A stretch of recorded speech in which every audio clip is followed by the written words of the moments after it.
I'm the guy. So we decided to turn our will and our lives over to God as we understand Him. Just what do we mean by that, and just what do we do?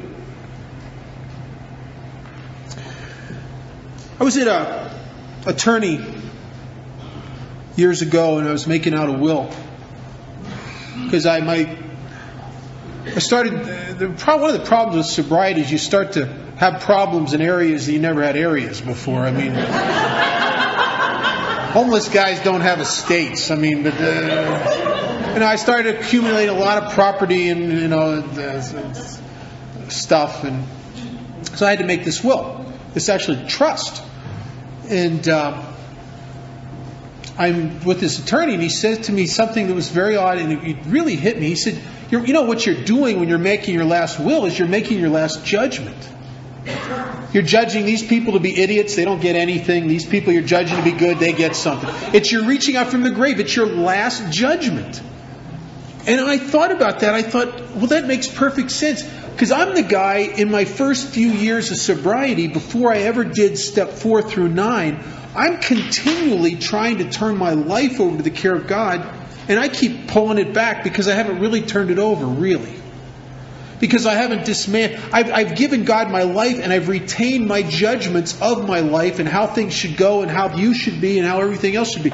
If you turn your life over to God and you retain your judgment, what you're really saying, God, here's my life, and there's a list coming of how it better go. You know what I'm saying? Because you saw the judgment and the opinions of how it should be. And then, you know what depression is? That's when God stops doing your will. Right?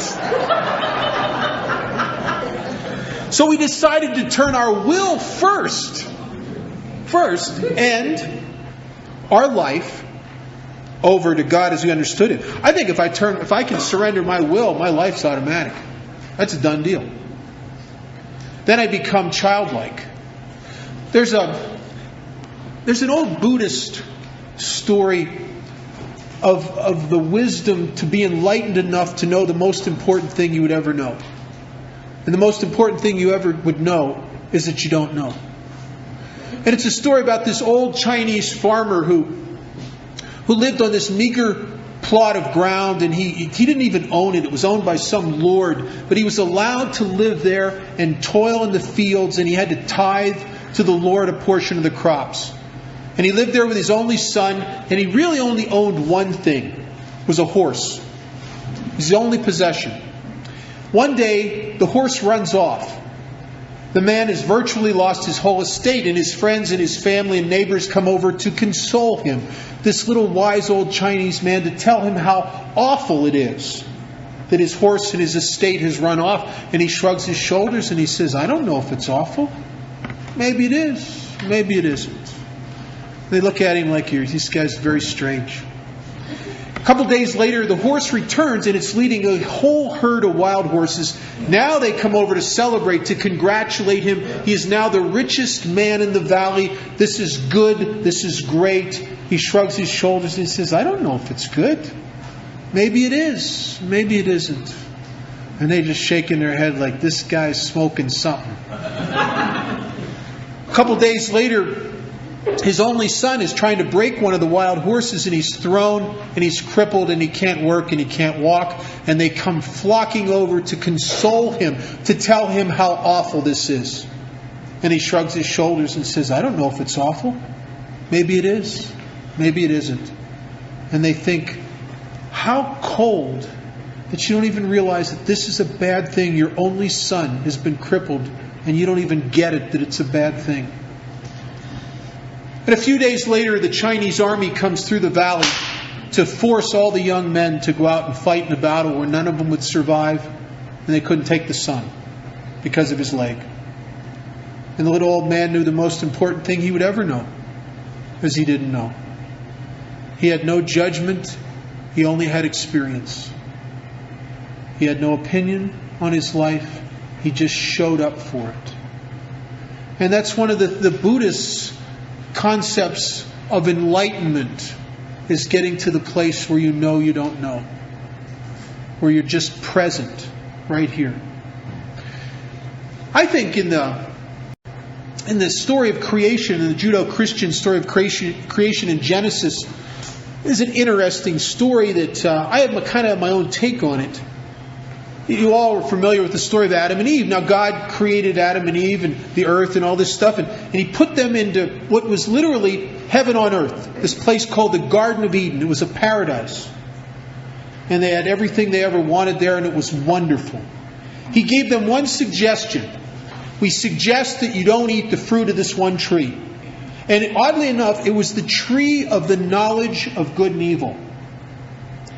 And I think God must have said, "Thou shalt not," and they couldn't take it anymore. And they ate the fruit from the tree of the knowledge of good and evil. And I'll tell you what I think happened. I think they got the knowledge. I think they got the judgment. And all of a sudden, what had been heaven on earth, had been paradise, all of a sudden they got that, and Adam's going, "God, there's crabgrass. What the hell are you thinking? Eve's got cellulite. There's flies. This place is terrible." And what changed? Nothing. Nothing. Except they got the judgment. And I'll tell you something I've discovered over the years. It's when I feel like I'm in hell, it's never really hell. It's my judgment of what's going on that makes me uncomfortable. Because I have a judgment of it. That it's awful, it's terrible. But maybe it isn't. Maybe in the big picture, if I step back from it like the Chinese farmer, maybe it's not like that at all. Chuck Chamberlain used to tell a story of being married to this woman, living in this house, working in this place, and he'd sit in this chair and he'd be so depressed with his life and he'd feel like he was in hell. And he said years later, he was sitting in the same chair, married to the same woman, living in the same place, and he felt like he was in heaven. And he said, maybe heaven's just a new pair of glasses, because nothing externally had changed. All the changes were internal. I do a meeting once a year at a federal penitentiary, maximum security federal penitentiary in California. And there's a lot of lifers there. These are guys that are never getting out. And you would think to yourself, this would be awful. Here are these guys in a hostile environment, stuck there forever with no chance of parole. And I'll tell you, some of those lifers in that AA group are freer than some of the guys in my home group that are free on the streets. They're freer than some of the guys in my home group that are driving new BMWs. And they're happier than those guys. And they're doing life imprisonment. And they're free and they're happy because of an internal rearrangement. It has nothing to do with their external environment. But I would often be the guy that if I make a judgment about something out here, and I will literally put myself in hell. Because I get conflicted with my environment. So the first requirement is that we be convinced that any life run on self-will can hardly be a success. On that basis, we are almost always in collision with something or somebody, even though our motives are good. My motives are always good. I'm the best. I'll put my motives up against anybody on the planet. My actions aren't always that great, but my motives are wonderful. My intentions are great. I had, something oddly enough, I had a long 8-step list, hurt and harmed a lot of people. There was not one person on that 8-step list that I ever set out consciously to hurt. But I hurt them just the same. I hurt them just the same. My motives are meaningless. My sponsor has a funny saying. He says, you know what happens when you do the right thing for the wrong reasons? I said, no, what? He says, you're still doing the right thing.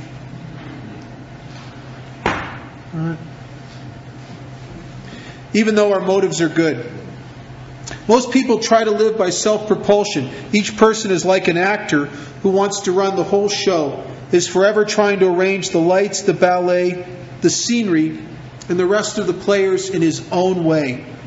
If his arrangements would only stay put, if only people would do as he wished, the show would be great. Everybody, including himself, would be pleased, and life would be wonderful. What a tremendous analogy. Is there anybody in this room that's ever been around a play production or in a play or in drama class or ever watched a play being put on? Anybody? If you've ever had that experience, or if you can just imagine what it's like, Bill's painting a picture, and in the picture you have a company of people putting on a play. You have a whole group of actors, maybe 15 actors. You have lighting people, you have musicians, you have dancers, you have stage people, you have prop people, you have makeup guys, you have directors, rewrite guys. You have this whole company of people all pulling together in harmonious action to produce this work of art. And Bill says there's just one guy, one of the actors. Doesn't say he's the star. He's just one of the actors. And he wants to run the whole show. He's forever telling the rest of the players how to do things. He's telling the lighting guy, you really should have that spotlight more on me. He's telling everybody how they should do things. In early sobriety, my first sponsor had me read this part of the book over and over and over again. And I'd get to this part about the actor, and I could see how there were some people in AA that were like that. It became very clear to me. And I wanted to tell them. And I thought maybe that's why my sponsor had me read that, so I could enlighten them. Oddly enough, in the 12 by 12, it says that we are quick to see our defects of character in others before we can see them in ourselves. You see, you could be doing certain things, and I can easily see that you're trying to run the whole show. I could be doing the exact same actions, and it's different because I'm not trying to run the show. I'm trying to make things nice here. See, it looks right to me because I look at everything through this filter of rationalization and justification, and you look at my actions. And I'm a lot like the actor who wants to run the whole show. And I couldn't see it. I read this part of the book and read this part and read this part and read this part, and I didn't get it. And then one night I came home after just having it up to here, where I stormed out of a meeting because they weren't sharing right, and I had a new guy in there. I wanted people to say the right things for that guy. And I'd had a beef with my people at work because they were bothering me, and I was uptight in traffic because they were driving too slow, and I was going to be late, and on and on. I had a whole day like that. And I'm ready to explode at the end of the day, and my sponsor said, read this part. And for the first time, it wasn't you. I could see that was me. I was the actor who was trying to run the whole show, trying to arrange the people in AA, the people at work, the people around me in my own way. If only the players would stay put. If only people would do as I wished, this show would be great. And I can't see that I'm the guy that's in the center running the whole show. It goes on to say, in trying to make these arrangements, our actor may be sometimes quite virtuous. He may be kind, considerate, patient, generous, even modest and self-sacrificing. On the other hand, he may be mean, egotistical, selfish, and dishonest, but as with most humans, he is more likely to have varied traits. In my effort to run the show and arrange life so I'll be better, I always try the first course first. I always will try to get my own way by being kind, considerate, patient, generous, modest, self-sacrificing. I always go that way first. And I'll tell you why. Because if you can do it that way, you get your own way and you kind of look good doing it. But if you screw with me and that doesn't work, I'm telling you, I'm just as capable of gossiping about you. I'm just as capable of backstabbing you. I'm just as capable of altering the truth and telling you half lies. I'm just as capable of doing all of that stuff. Because isn't it really all about me and arranging life so everything will be the way I know it has to be? What usually happens, the book says, the show doesn't come off very well. He begins to think life doesn't treat him right. He decides to exert himself more. He becomes on the next occasion still more demanding or gracious as the case may be. Still, the play does not suit him. Admitting he may be somewhat at fault, he is sure other people are more to blame. Sure. Matter of fact, if you ever catch an alcoholic with untreated alcoholism saying admitting he may be somewhat at fault, he doesn't really mean it. He's just saying that to look humble. You know, when you hear a guy say, "Oh, I might be wrong," he only ever says that when he knows he's not. I'm the guy, guilty, Your Honor, but with an explanation. And by the time I give you the explanation, everybody in the courtrooms realizes I'm not guilty. Admitting I'm somewhat at fault, I am sure other people are more to blame. I'm convinced of it. If I can just get you lined up, if I can just get you on the same page, if I can get you seeing it the way it really is, if I can get you thinking straight.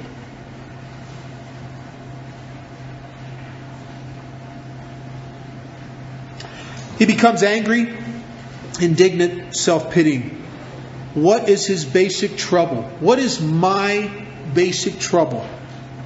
Am I not really a self-seeker even when trying to be kind?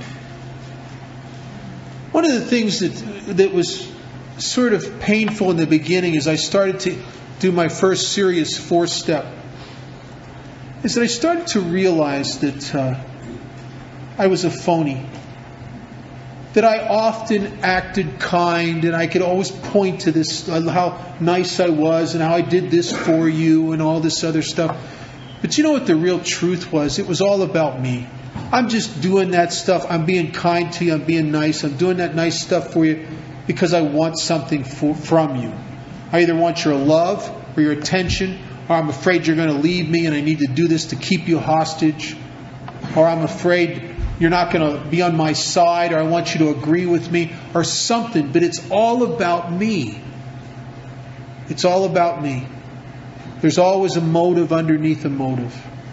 The 12 by 12 says we're experts at hiding bad motives underneath good ones. And then this next line is the delusion that keeps a guy like me from ever being happy sober. In the big book, it talks about 3 delusions.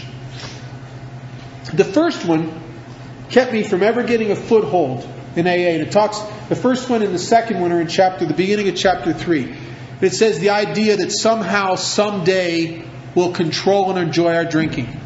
The idea that I could jumpstart the party and control it enough to get away with it or keep the damage down to something I could live with kept me from ever getting all the way into AA. Because as long as I thought secretly there was fun in the bottle and I could reap that fun and get away with it, I had a back door out of Alcoholics Anonymous. I never had to be in here all the way. And then the second delusion, it says the delusion that we are like other people, or presently maybe, has to be smashed. And I think that's the delusion that it takes more people out with long-term sobriety than anything else. This idea that after a long period of abstinence, if I got comfortable enough, that I would no longer have alcoholism. That almost as if it's something you get over. And it's a seductive delusion because unfortunately, one of the things that happens as a result of Alcoholics Anonymous is if you work the steps and stay involved, you'll get very comfortable, sober. You'll become very successful. Because your spirit won't be sick, and so you're not going to be making the outside stuff. It's cause and effect. And it's so easy to get deluded into a false sense of okayness. Like I'm not like that I'm now like other people. I'm no longer alcoholic. And you what? You'll see this in your home group. You see it throughout Alcoholics Anonymous. People do this dance of death. Some of them drink again. Some of them don't. Some of them go right to the edge and come back and tell us about the view. And what that is you get sober. You're going to so many meetings a week. You're working with your sponsor. You're doing steps. You're doing all this stuff. 3 years later, you're doing about a third of that. because now you got a big life and a relationship and a family, and 10 years later you're doing about a fourth, a lot less and a lot less. And it's almost as if no matter what you think or say, your feet are describing, your actions are describing someone who must secretly believe, as time goes on, they have less alcoholism than they had at one time. Until we eventually get to the point where we act like people who don't have alcoholism at all. And then I see them every week. I go to a couple Skid Row detoxes, and I go to a mission, and I go to a county jail. And I'll tell you something, there is not a week that goes by that I don't see someone that has been sober over 10 years that drank again. And it's always the same thing. Diminishing amounts of involvement in their recovery, seduced by the fruits of their recovery into a false sense of okayness, almost as if they have gotten over their alcoholism. And then we see them in detoxes. I saw a few years ago a guy there, he said the most ridiculous stuff I've ever heard in my life. He wanted to share. He's 3 days sober in detox. He wants to share. He needs to enlighten us.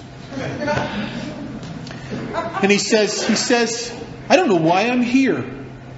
I had a big house, 2 cars in the garage, a wife and kids, and I was making $100,000 a year.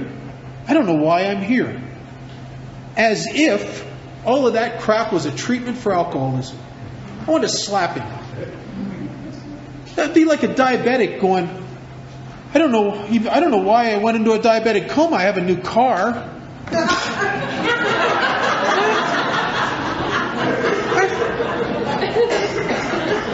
I mean, really? I mean, think about it. And yet, you'll see that in your home group. You'll see guys acting that out in their life. You'll see them acting it out in their life. And then this is the third delusion. And this is the one that will keep a guy like me from ever being happy here. It keeps me in the driver's seat. It keeps me forever from surrendering. It says, am I not a victim of the delusion that I can wrest satisfaction and happiness out of this world if I only manage well? If I just get my ducks lined up in a row, if I just get everything, if I'm properly financed, properly loved, live in the right place, if I have enough respect in the community, if I have everything going on that I need to go on, as a result of that, won't I have rested, and it's with a W like in wrestle, won't I have wrested happiness and satisfaction out of this world by my managing well? I'll tell you something that I've observed that's kind of frightening. We've had a rash of, over the last half dozen years, we had a rash of suicides with long-term sobriety in Las Vegas. And some of these guys were sober, some of them were sober longer than me, but quite a few of them were sober not quite as long or around the same time. And oddly enough, everybody who committed suicide, these guys, I watched some of them get sober. And I'm telling you, if they would have made a list when they were new of everything they needed to have in their life to be happy and satisfied, when they pulled the trigger, they had completed the list. They had it all. My friend Frank, with 23 and a half years, when he put a plastic bag over his head and took his own life and wrote a note saying he wouldn't drink for his respect for all his years in AA, Frank came off the streets. He had everything he owned was in a paper bag. He came out of an institution. 23 and a half years later, he had a custom Corvette, custom Harley Davidson, custom truck, big house, beautiful wife that was an ex-model, was making over $100,000 a year, lots of respect and prestige in the community. Frank had completed his list, and he took his own life. Mike, who was co-owner in one of the largest they advertised as the largest Harley Davidson dealership in the world. Beautiful wife and kids that adored him. Big house, worth millions. Put a pistol to his head and ended it all. Shot himself once in the head. Trailed blood around his 5,700 square foot house. For 15 minutes, the police report said, until he finally got up enough courage to shoot himself the second time and finish it off. How do you shoot yourself the second time? Or friends of mine that have taken drug overdoses, and they almost all of them did it at a time in their life when they had everything they ever would have wanted. I understand exactly what had happened. Bill says, makes a statement in his story that unless the alcoholic will expand his spiritual life through self-sacrifice and constant work with other alcoholics, he will never survive the certain trials and low spots ahead. And I'll tell you, my low spots are always in here. They're never out here. And I know exactly how those guys felt, because at 19 years of sobriety, I came back from a trip to Maui, and I spent about 10 days over there at a beautiful 4-star hotel. I came back to a lifestyle beyond anything I could imagine. I had everything that I ever could want, that my friends and daughter would go crazy at Christmas because they couldn't buy. You couldn't buy me anything, because anything I would think of, I went out and got. I had 3 $80,000 cars in the garage, 2 Harley Davidsons, and enough money in my bank account, not even counting investments, to live for the rest of my life and live well. And I sank into a deep, deep depression for no reason at all that I could see. And I mean a frightening depression. I'm talking about one of those depressions that takes guys like me sideways. And the crazy thing about it is I had absolutely everything I would ever want. Everything. And I didn't know what was wrong. And I have a sponsor. You know, it was back at a time when it seemed like a lot of people in AA were starting to take those "let's make you happy" pills. And I have a sponsor that won't let me take those. So his answer is turn the volume up on your program, no matter what it is. But I don't know what's wrong. And I'm still going to meetings. I'm still going to probably 6 or 8 meetings a week. I'm sponsoring guys. But something had changed in me, and I didn't know it. And it was such a subtle internal shift in here. And I went to a meeting one night, and I'm talking to this friend of mine, and I'm telling him what's going on. I said, I don't know why, I was just in this funk. I can't get out of it. It's awful. And he said something to me that blew my mind, and he was right on the money. You know, sometimes when you hear the truth, you don't like hearing it, but when you know it's the truth, you know it's the truth. And I heard what he said, and it was the truth. And he said to me, he said, Bob, he said, you're still going to a lot of meetings, and you sponsor some guys, and you run your mouth in AA. He said, but I don't think helping God's kids is your primary purpose anymore. He said, I don't know what happened, but somehow it got pushed into 3rd or 4th position. He says, I think your primary purpose is you. And when he said that, I knew he was right. And I don't know how that happened. I don't know how the fruits and the abundance that I've reaped in sobriety started to push me incrementally and shift me, until all of a sudden, what's really first in the first positions in my life is my toys, my finances, my gratification, me. And I still went to meetings, I still sponsored guys, but I've become the kind of sponsor that when a guy comes to me with a problem, it's like, yeah, let's get this over with so I can go back to the important stuff. Me. Right? I become that kind of listener.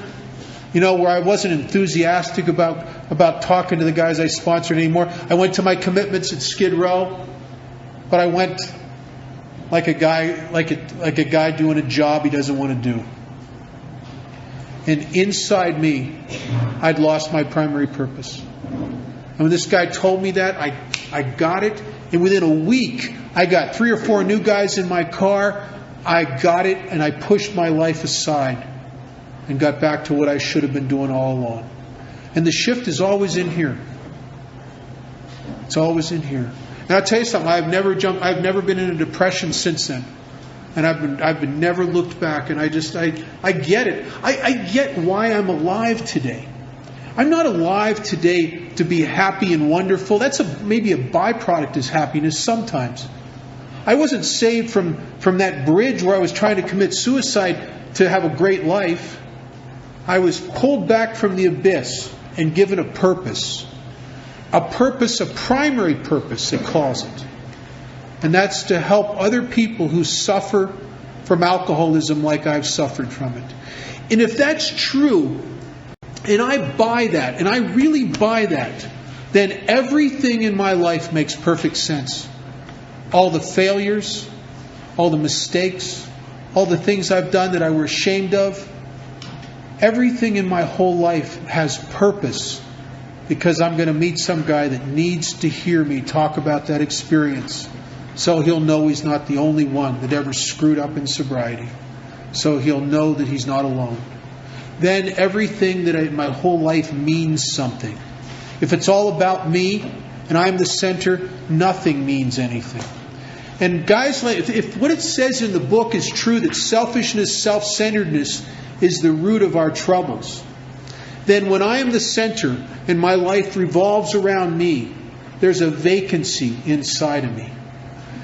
And it makes kind of sense to me today why the highest demographic of alcoholics, drunk or sober, that commit suicide are the very rich.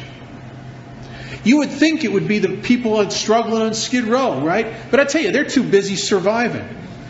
What happened to me, there was a time in my life before I got sober, I was a homeless guy on the streets. And I remember this so clearly. I was living in an abandoned building. It was actually part of the projects that had been burnt out, a section of the projects. And I used to pull the plywood off the back door, and I'd go in there and I'd lay on that floor, and I lived there. And I had hair down to about here, and I was dirty, and the hair was matted, and I had this long scraggly beard, and I felt awful. I looked awful. My surroundings looked awful. But there was a continuity between my insides and my outsides. There was a funny, painful type of rightness about that. What happens, you get a guy with the desolation of untreated alcoholism, the center of the universe in here, with a backdrop of abundance. And the abundance does not make the vacancy go away. It makes it stand out in sharper and more painful relief. Because now I got everything. What's wrong with me? Because the shine has worn off everything. Because I was never put on this earth to gratify me. I was put on this earth to help God's kids. And when I miss that, is there anyone? I've never met an alcoholic that has ever been able to gratify themselves to a point of satisfaction and happiness. I've never known anybody. I've known some people that have had a lot of stuff. I've never met an alcoholic that had enough money. Not really. Not really. Or enough of anything. But isn't it funny when I'm trying to help the guys I sponsor and I'm listening to 5th steps and I'm going on 12-step calls, what I have in my life is meaningless because I'm full. I'm not driven by this thing anymore. God fills my holes through helping His kids. Always.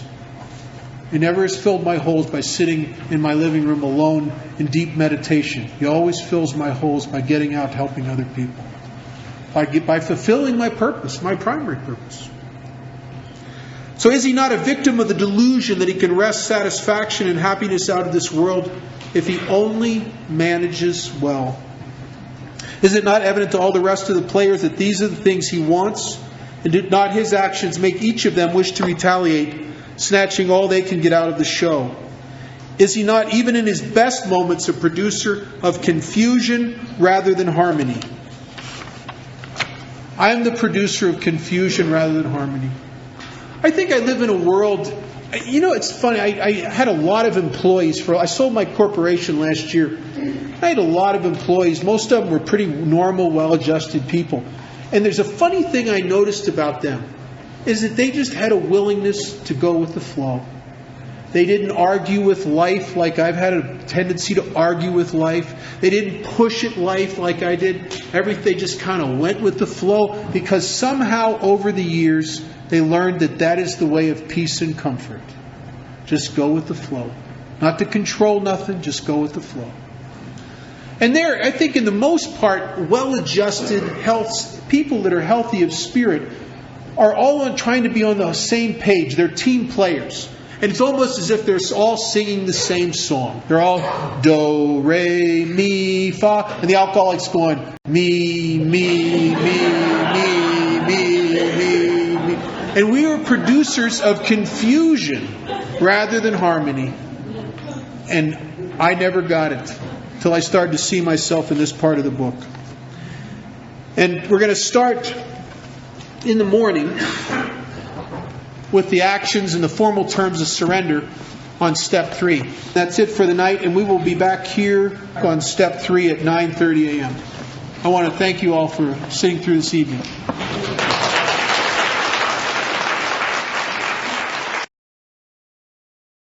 Lord, help me to set aside everything I think I know about you, everything I think I know about myself, everything I think I know about others, and everything I think I know about my own recovery, all for a new experience in you, Lord, a new experience in myself, a new experience in my fellows, and a much needed new experience in my own recovery. Amen. We're about to, shortly, we will be finishing up the section on step 3 and moving on to the big change steps, step 4 through 7. Bill Wilson made a statement in the 12 by 12 where he said he thought the effectiveness of the whole AA program rested on how well or how earnestly and persistently we try to do this thing called step 3. And I've really over the years come to believe that that's the whole thrust and gist of steps 4 through 9, and then ultimately steps 10, 11, and 12 exist. Those steps exist to enable me to do something that I can't really do, and that is to actually turn my will and my life over to the care of God. That is the point of all the steps, is to let me carry out this desperate decision I made because I'm dying, because my life has been in the hands of an idiot that keeps putting it to me over and over and over again, and I can't see it, and I'm blocked from doing this. I know that there are alcoholics around the world that try to turn their life over to God, and nothing changes, really, because we're blocked from even doing that. And that's what the rest of the steps are designed to do. And on page 62, it starts giving us a vision of what we're going to find really in step 4 and what we're going to see so clearly. And in the first paragraph, it talks about the root of our troubles. It says selfishness, self-centeredness, that we think is the root of our troubles. Well, if that's true, that means that underneath every problem or trouble I would ever have in my life is selfishness and self-centeredness. I was a member of a home group for the first 20 years of my sobriety. And there was a guy he was a member of that group named Happy Jack. And Happy Jack used to quote this paragraph in the book almost every time he spoke. And Happy Jack worked for a Cadillac dealership. He was a manager there. And he wore a lot of gold jewelry. And he would come to meetings, this noon meeting every day. And one day he would have a blue suit, 3-piece suit on, blue shirt, blue tie, blue Cadillac. Next day he'd have a red suit, red Cadillac. Next day he'd have a white suit, white Cadillac. And he'd stand up at the meeting and he'd say, selfishness, self-centeredness is the root of our troubles. And I'd sit there and look at him and go, yeah, I bet it is, Jack. Yeah, I bet it is. And I had no clue what they're talking about. My problem is I already know so many things that aren't true. There's no room to learn anything new. I mean, I got this head full of misinformation that I don't know what the source of it is. I just think this stuff, and make these little judgments about life and what stuff means.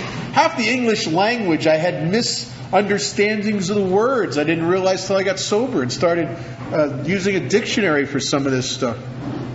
So I don't know not only don't I know what selfish self-centeredness is, I don't think I'm that. here's what I think. I think self-centered people, selfish, self-centered people who are like Jack, who are very confident and composed, and they just kind of have it put together. And I'm not that. I am everything that is not that. I don't think well of myself. I have no self-esteem. I think poorly of myself. What I don't realize is, even though I think poorly of myself, I do it constantly. I just think about myself all the time. I just worry about myself, concerned with myself. But I don't get that. I don't get that I'm self-centered. Until I'm sitting in a meeting one day, and the subject, self-centeredness, and you know how, if you're like me, I don't really listen in a meeting, because half the stuff you're sharing is about you, which has nothing to do with the most important guy in the room, me. So I don't listen to a lot of it, right? It's just there. It's background noise for the deep thinking that I'm doing in the meeting, right? And the subject of this meeting is self-centeredness. And I'm just wandering in my head, as I do, running the universe and realizing all the inadequacies of life and all that stuff that I do well. And this woman shares her parts of her story, and she says all her life she'd been self-absorbed. And I don't know why that word got me, but when I heard the word self-absorbed, I sat there and realized it was like it hit me, because I'm sitting there thinking about what I'll share if I'm called on, what it'll sound like, what you'll think of it, how I should sit while I'm sharing it so I really look like I know what I'm talking about. I'm thinking about my life, my finances, my relationships, my feelings. I'm totally self-absorbed. And it was like a light went on. And for the first time in my life, I could start to see this in every area of my life. I could see, and all of a sudden, a lot of stuff started making sense to me. All of my life I've had a feeling like I don't fit here in this world. And the reality is, self-centered people always feel like they don't fit in this world, because the truth is, I'm not in this world, I'm in this one. I have the vision turned inward. I live most of my life up here in this control center, selfishly concerned with me, my finances, my feelings, my life. And it says that the root of our troubles, so underneath everything, is this selfishness, self-centeredness. It's like underneath my obsession with resentments, my obsession with money, sex, alcohol, underneath everything is the grandfather obsession of them all. Isn't it really true that first and foremost, I'm obsessed with myself and my well-being and my life and my security and my validation and what you think of me? Isn't it really all about me? And that opened a door for me that made it down the road a little bit when I finally started by the time I really got to my first real fourth step out of the book, all of a sudden I knew what I was taking the fourth step for. And the book goes on to say, it talks about kind of a vision of what we'll find in step 4. And it says, driven. And I like that word driven, because I felt driven a lot of my life. I felt like something was pushing me. Driven by 100 forms of fear. And boy, I sure had all of that. And the inventory process is what really got me to look at that. All the anxieties and worries, and the people I wouldn't face, and the creditors I didn't want to look at, and the guilt and shame of the things I did that I was afraid you were going to find out about. I was driven by fear. Driven by 100 forms of it.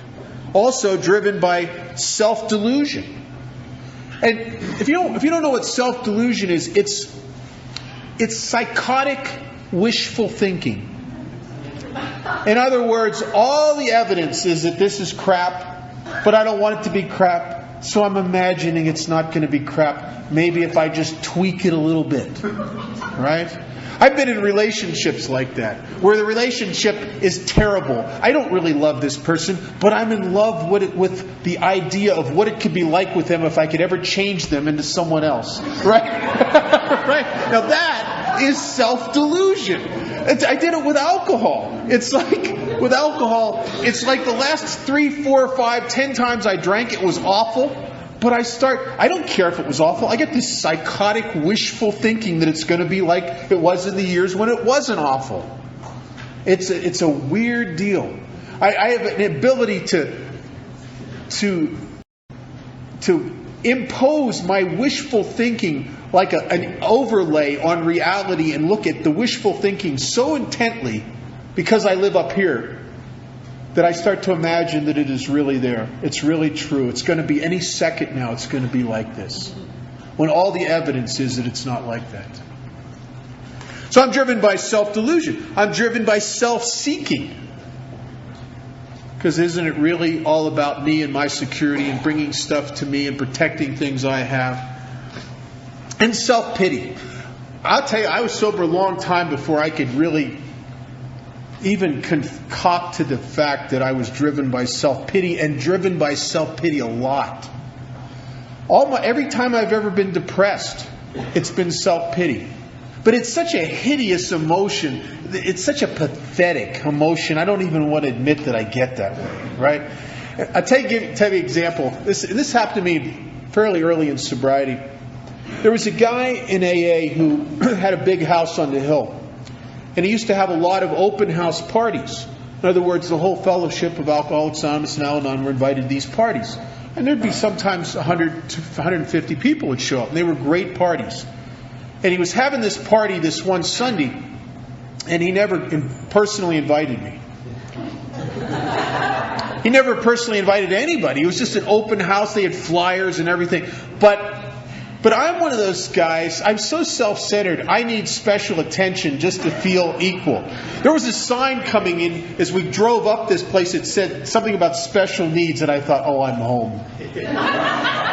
I've always had special needs. I need special attention. And just to feel equal to other people. And then if you treat me normal, I feel rejected. Right? So he doesn't give me a special invitation. And on the morning of the party, a couple guys called me up. One guy called. He says, "You say you're going up to the party this afternoon? We're going to have a lot of fun." I said, "No, I don't think I'm going to go. I don't think they really want me there. I wasn't invited." The guy says, "What are you talking about? You're invited. Everybody's invited. It's an open house party." "Well, I just don't have the feeling like I'm wanted there." And he said, "Yes, you are. He wants everybody there." "Well, I don't feel like he really wants me." And he says, come on up to the park." "No, you go ahead. There's a good rerun of Gilligan's Island on TV. I'll just watch that. Don't worry about me. I'll be fine. Go ahead, have a lot of fun." You know, isn't that pathetic? It's a hideous emotion. And it's no wonder by the time some of us get here, we feel like no one's ever done so much for so many, so often, for so little.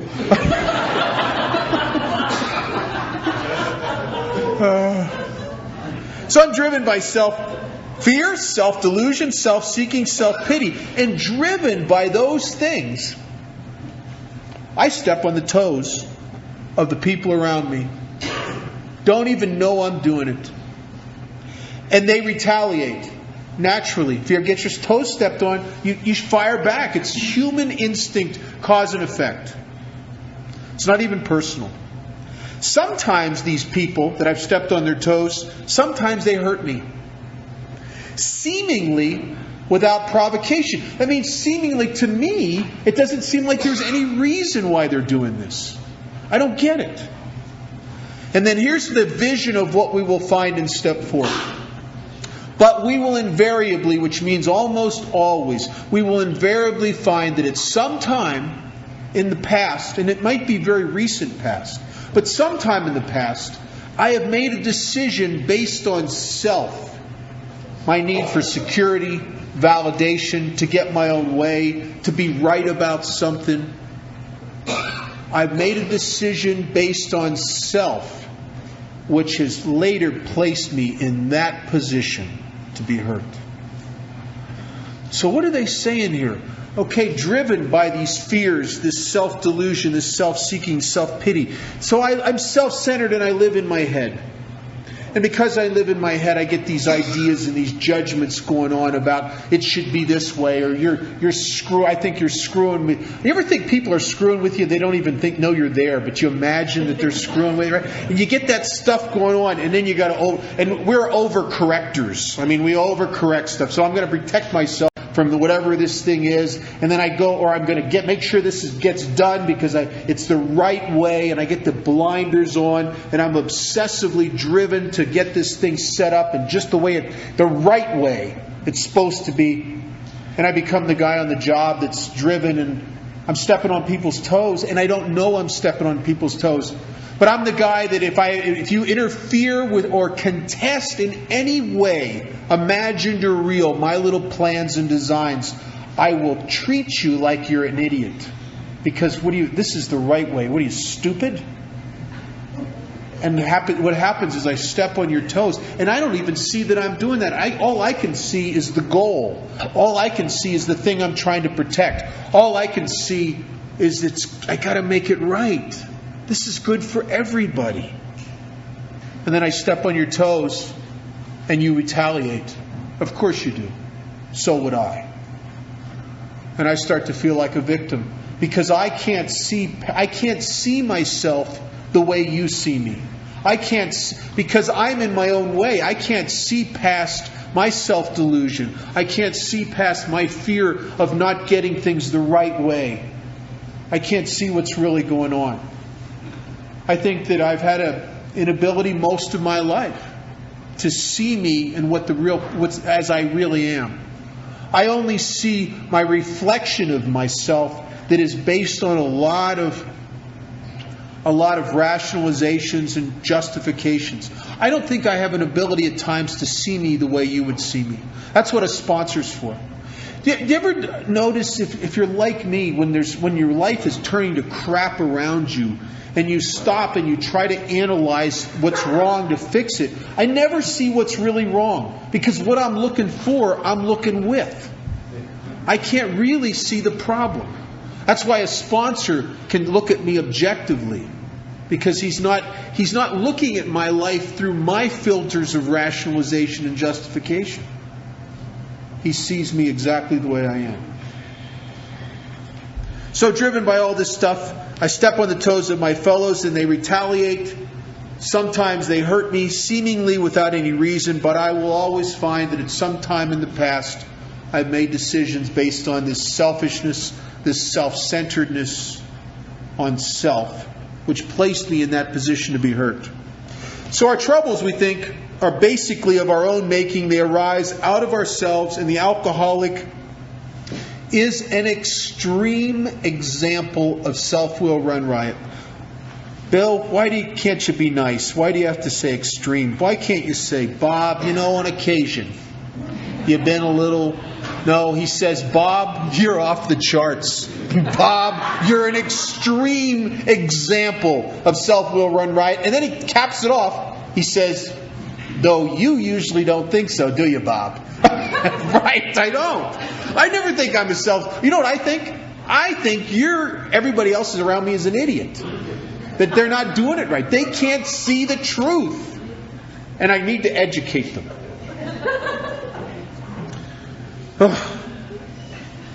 Extreme example of self-will run riot, though I usually doesn't think so. Above everything. I think maybe above going to meetings, maybe above going to work, maybe above everything. We alcoholics must be rid of this selfishness. We must, or it kills us. God makes that possible, and there often seems no way of entirely getting rid of self without His aid. Many of us have had moral and philosophical convictions galore, but we could not live up to them even though we would have liked to. Neither could we reduce our self-centeredness much by wishing or trying on our own power. We had to have God's help. Throughout the whole big book, there's a series of dilemmas, a series of traps we can't spring, a series of places where you get to a place where the book's saying, if this doesn't change, you're going to die. And then it says, and by the way, you can't change it. Well, then what the hell did you tell me for? You got to change this, or it's going to kill. Above everything, you got to be free of this. You got to be free of it, or it'll kill you. And then it says you can't wish it away on your own power. You can't even reduce it much by wishing or trying on your own power. You will have to have God's help. This is the how and the why of it. First of all, we had to quit playing God. It didn't work. I never got that I played God for a long time.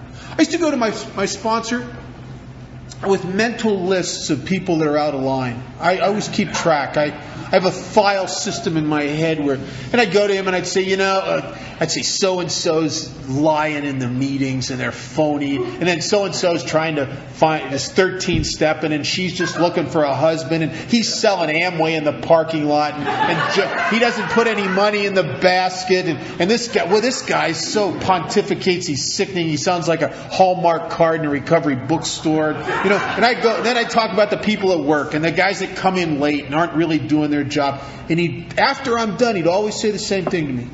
He'd say, you got to quit playing God. And I'd think, God, I'm not playing God. I'm reporting accurate information here. I'm not playing God. And I couldn't see that that's exactly what I climbed up onto this throne of judgment, feeling smugly superior to the people I could find fault with, in a state of separation through my own judgment. No wonder often many of us feel like we're dying of loneliness sober. And what they're talking about in this part of the book, they're not talking about drunken behavior. They're talking about sober behavior.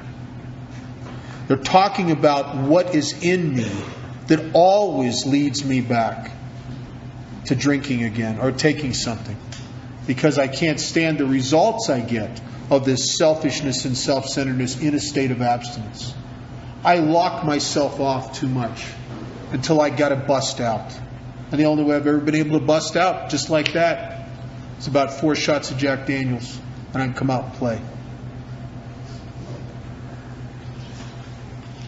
So we had to quit playing God. It didn't work. Well, that's not easy. That'd be like going to the Super Bowl and right before the game, putting out basketball nets and bringing out basketball and saying, well, we're not going to play football today. And the guys are going, that's all we know. We've trained our whole life for this. Well, we're not going to play football anymore. We're going to play basketball. Okay, you can see some 300-pound guys' heads explode. Right? All I've ever done my whole life is play God. And how I do that is I go up in here into the control center.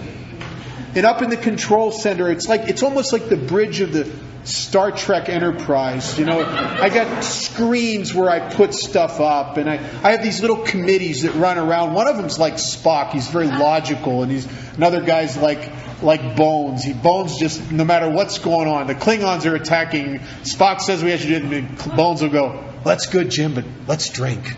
There's a guy up there that does that. No matter what goes on. It's really great. But let's have a drink. It'll be better if we have a drink. Yeah. So it's like that little Alpo dog that they don't feed for 3 days on the commercials and then bring the dog food out. It's like that all the time. Let's drink. That's good. So I go up here in this control center where I run the universe. And I figure it all out. And I have my little plans and designs. And I make these decisions, these tactical decisions, and it's all defensive stuff. And I spend most of my life in this playing God up in here trying to solve problems that don't even exist yet. I am an expert at clearing up the wreckage of my future. And the problem with that is inevitably I bring it to me. I bring it to me, and we'll get into that when we get into the fear inventory, how we make our fears come true. No wonder our lives are such a disaster. No wonder my life is so unmanageable. No wonder I live in a world where there's other people that everything clicks for, and I shoot myself in the foot repeatedly with relationships and finances. And I bury myself. And I'm not talking about drunk. I'm talking about sober. Left alone, without this process, I will shoot myself in the foot continually sober. So we had to quit playing God. It didn't work. Next, we decided that hereafter, in this drama of life, God was going to be our director. He is the principal, and we are His agents. He is the Father, and we are His children. Most good ideas are simple, and this concept was the keystone of the new and triumphant arch through which we pass to freedom. The keystone is the thing at the top of the arch that holds it all together. This third step is what holds it all together. If I'm going to find a way out of this trap, it is only through this arch of step 3. I have to go through here. I have to carry out this decision I've made in step 3. You know, one of the titles for the big book that they batted around, and they almost named it this, except that when they checked with the Library of Congress, there was a dozen or so books already named this. And they were going to call the big book The Way Out, because it's really what it is. It's the way out of the bondage of self, the way out of our being stuck. Every alcoholic with untreated alcoholism knows what it feels like to be stuck in a trap we can't spring.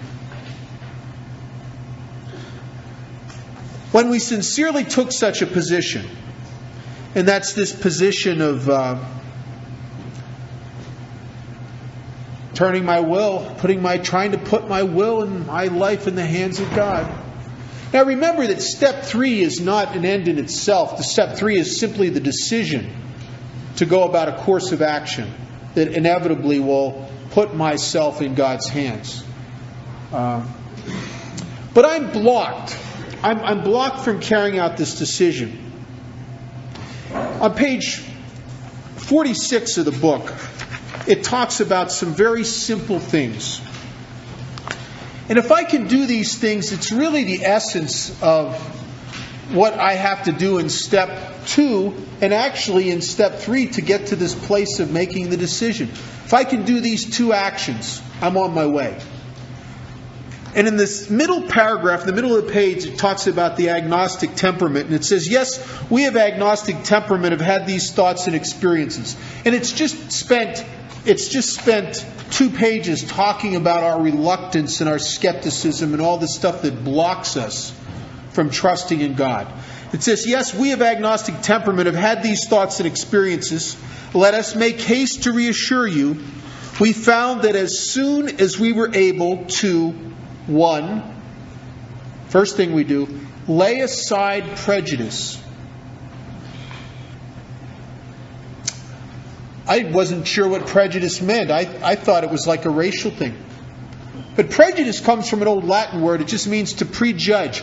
My prejudices are all my preconceived notions, my old ideas, my thoughts, and about God, about life, about myself, about what I can do, what I can't do, what's right with you, about the world and the universe I live in. All my preconceived notions. They're asking me to lay them aside. And I'll tell you what I've discovered over the years is a lot of us have these prejudices and we don't even know we have them because it never occurs to me that it's a prejudice or a judgment. Because I just think that's just the way it is. It never occurs to me that it's a judgment. I would never. It's like I would never occur to me that when I look outside and I think it's daytime, that's a judgment. I just think it's daytime. And my prejudices are about like that. So what I often have guys do that I work with that are new is I will have them make a little list of all the things that you think are so about God. And let's look especially at the ones that make it emotionally uncomfortable to trust Him, that He would be there for you on your worst day. On the day where you've just done something you're so ashamed of that you can't stand yourself. What are your prejudices? What are your ideas about God on that day that make it really hard for you to turn to Him?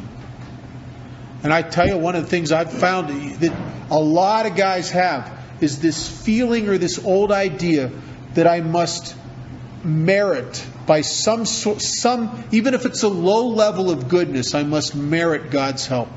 That on my worst day, when I've just done something that I've disgusted, I can't stand myself for, that on that moment, I will not be able to access or have God's help available to me. That I will have made myself too bad for God's help.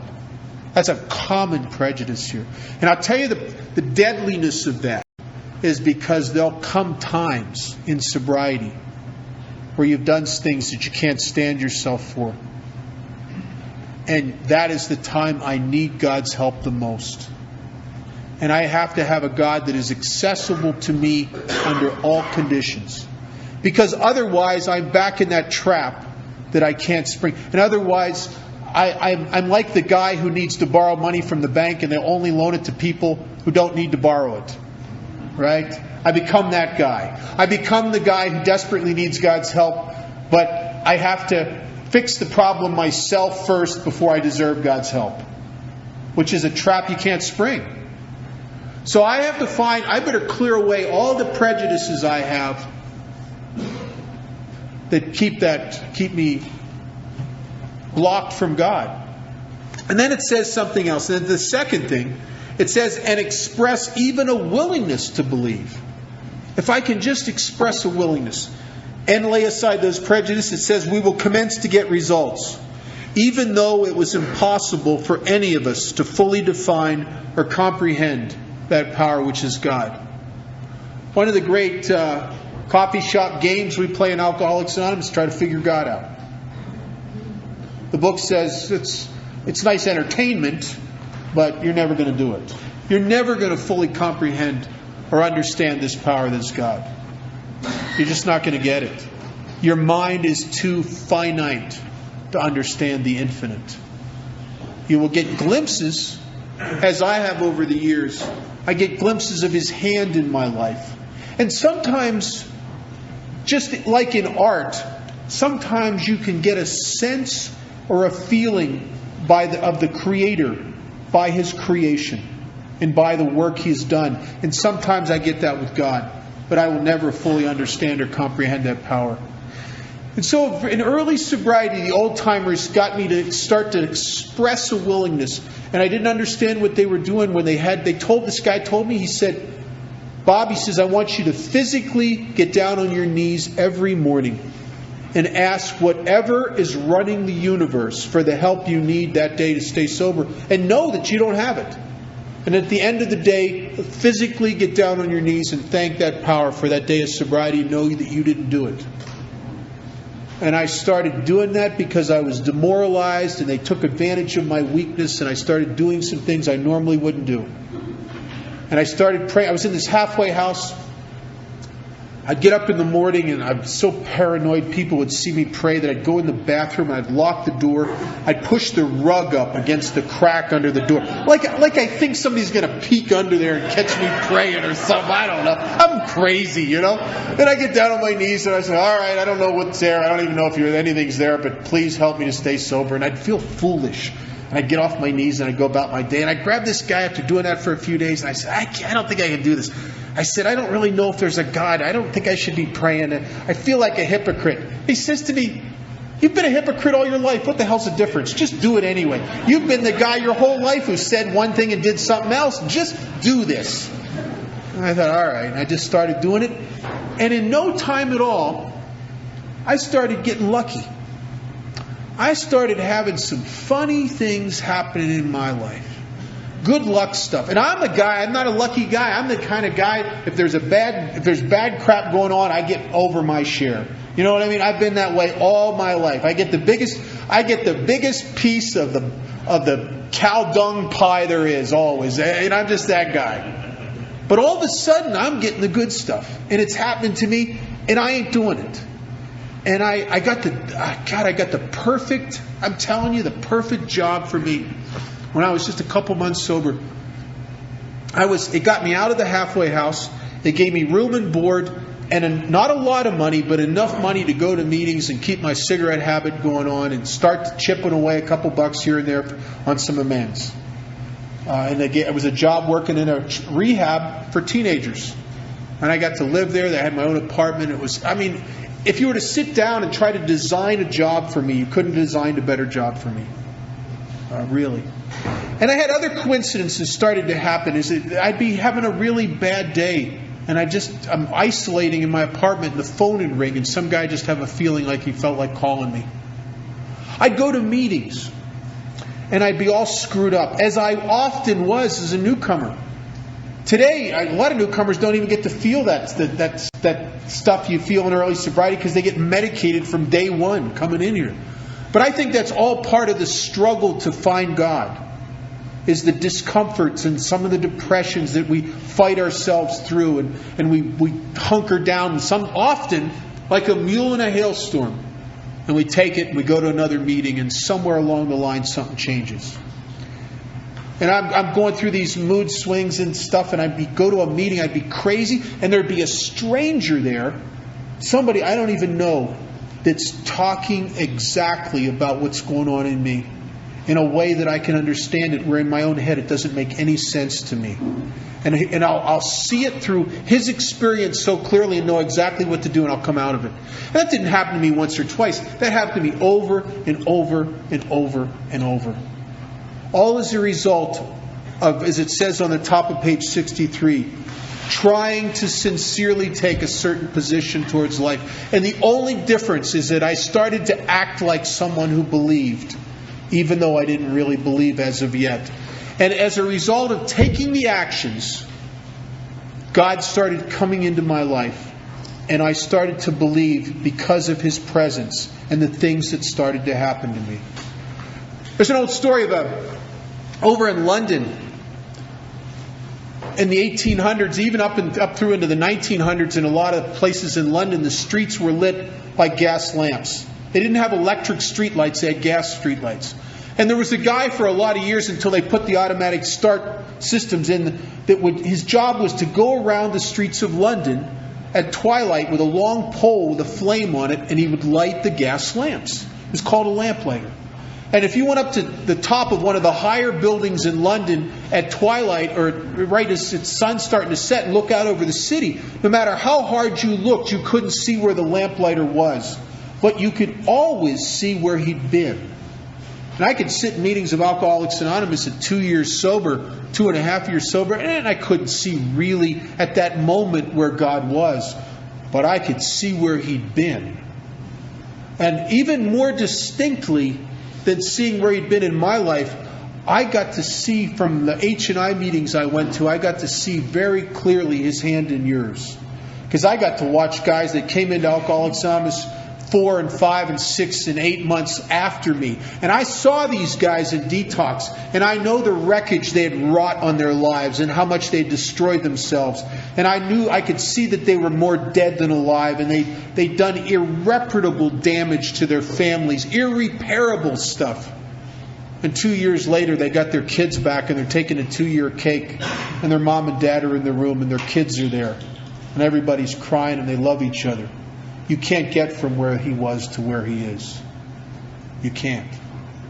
And I get to witness. I got a ringside seat to watch the greatest show on earth.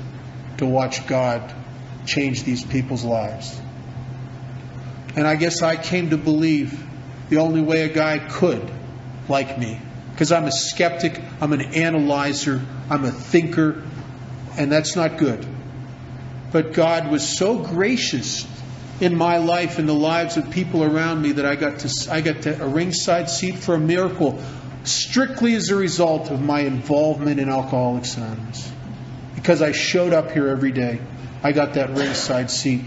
Until I don't know where it happened, I can't tell you the day, but I know that there came a time when I knew beyond a shadow of a doubt that God's presence was in my life. And I even had those times where sometimes I could feel it, and sometimes I couldn't. But I always knew it was there. And to this day, I always know. I bank my life on a basic principle that the power behind me will always be greater than the obstacles before me. Always. I live for that. It's what allows me on bad days, when things were going wrong in my business, or when I was going through a terrible marriage and divorce. It was what allowed me to get up in the morning and get out of bed. Otherwise, I'd have just stayed under the covers. But I knew God's presence was in my life, and I knew I would be taken care of. But so when we sincerely took such a position, all sorts of remarkable things followed. We had a new employer, being all-powerful. He provided what we needed if we kept close to Him and performed His work well. What a tremendous promise. And this paragraph is really the promises of step 3. If I have a new employer, so I don't work for whoever I work for God. And the promise is that all my needs will be taken care of if I can do 2 things. If I can keep close to Him. And so every morning and every night, and sometimes often throughout the day, I just turn my consciousness towards God. I take a moment. I pause. I thank Him for my life. I talk to Him as I would often one of my best friends about what's going on in my life, the things I'm afraid of. The things that I need to be removed from me so I'll be more effective and more helpful to the guys in my life. I just turn my consciousness towards Him. And then the other thing it says, and perform His work well. I don't think it takes a rocket scientist to read this book to start to get something that's very clear. That God's will for me has very little to do with me. It has to do with how I treat you. God's will for me is how I treat His kids. He wants me to be of maximum service to the people about me.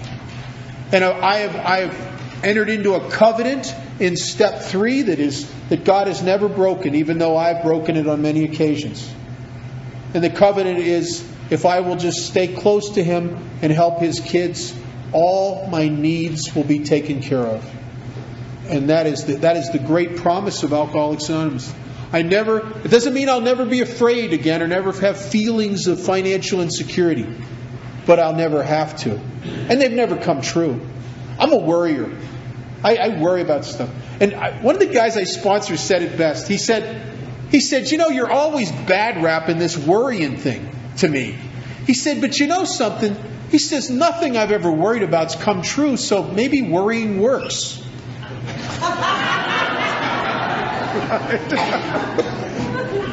But it's really true.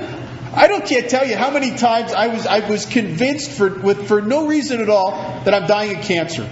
Early sobriety, I get headaches, I could feel brain tumors growing. I mean, you know what I mean? I worry about stuff that doesn't even exist. I have been fired from jobs on the day in my mind, and I really find out they want to give me a raise. You know, it's just that kind of craziness has happened to me. I've built cases against people in AA because I thought they were thinking stuff about me. Just on and on and on and on and on. That's why I can't manage my own life. Established on such a footing, we became less and less interested in ourselves and our little plans and designs. And that has really become true for me. And it's not that I have any less of an inclination towards self-centeredness. I have every bit of inclination to be self-involved today as I had 26 plus years ago. Here's the difference. I live a life today that doesn't allow me the luxury often of really indulging my natural inclination towards self-involvement. There's rarely a morning anymore where I use the alarm clock to get up. What happens to me if I go back to my room now and check my cell phone, there'll be 6 or 7 messages on there from guys I sponsor. From the moment I wake up to the phone ringing with one of the guys I sponsor calling me early in the morning because something's really bugging him about what's going on in his life. And from the moment I come into consciousness in an other-centered mode because I'm thinking about him. And then I get back into me, and then the phone rings, and I'm back into me, and then the phone rings. And then it's time for my detox commitment at 12:30, so I go down to the detox, and I'm focused on the guys down there.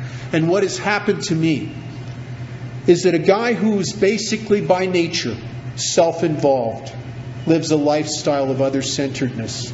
And the amazing thing about that is when I am not wrapped up in me, God is very free to work in my life because I am not in the way, as I am when I am desperately trying to fix my life.